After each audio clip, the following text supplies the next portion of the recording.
Bastian, who's an Alpha Bank Fellow for Southeast Europe at Oxford University, joins us live from the Greek capital, his adopted home since 1998. Thank you very much indeed for speaking to us. Good to have you on the show.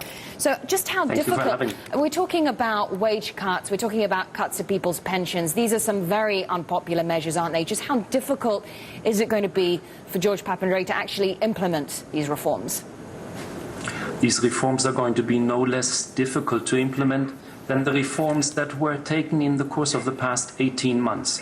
The heart of the matter really is now not so much about new measures, but how can you deliver and execute? How can you show verifiable progress on the ground? That's what the IMF and the European Union want to see. And how difficult is that going to be? Are these measures going to be enough to convince them to release the next tranche of aid? That remains to be seen, because some of these measures also require parliamentary approval here in Athens. And on the other hand, these measures then have to deliver results. We have seen in the past months far too infrequently that the tax increases, the pension cuts, the structural reforms that have already been adopted, that they yield results. And the Troika is running out of patience with Greece. So is this the right approach? You say that it all depends on yielding results, but we are talking about further cuts. We're talking about putting more strain on people's wages, on their incomes, at a time when the environment is already tough. And it seems that the economic consensus now is that we're not going to see growth in Greece next year, that we're actually going to see recession. So is the EU and the IMF taking the right approach?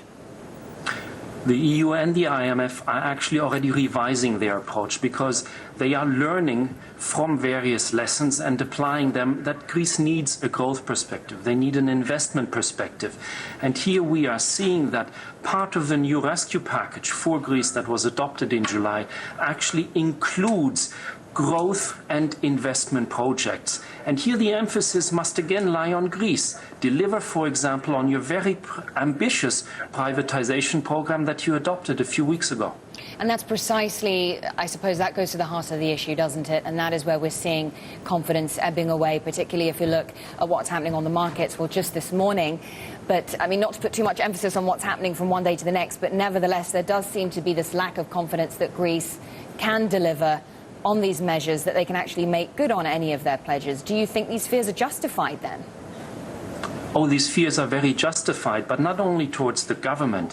This is a matter that concerns national unity. There must be a signal that also, for example, emerges from Parliament. The government on its own cannot do this. It also needs buy-in from the opposition, from civil society, from trade unions. This is a matter of national urgency, and it also means you have to row in the boat all together in the same direction. But that's not happening, is it, Jens? Because just today we're seeing protests on the streets of Athens, so you don't seem to have a broad consensus or agreement that the country is headed in the right direction, and that is going to make life more difficult for the government.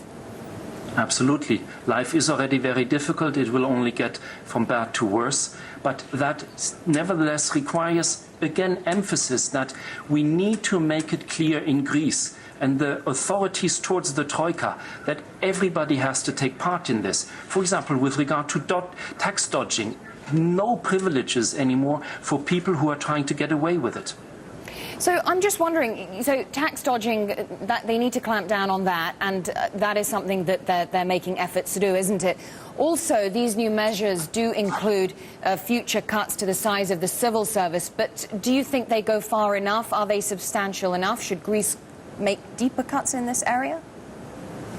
This is an enormous point of departure. This is unprecedented. In many ways, this is the start of slaughtering cows here in Greece, in the public sector, among civil servants. I want to see this being implemented. When I see results on the ground, and there will be quite a lot of resistance, not only from trade unions, but when you have these verifiable results on the ground and you can see that the government delivers, then the government can actually gradually overcome its biggest deficit that it has. That's not the budget. It's the credibility deficit on international markets and vis-à-vis the Troika. Jens Bastian, Senior Fellow for Southeast Europe at St Antony's College, Oxford, but of course speaking to us from Athens. Thanks very much indeed. Good to talk to you.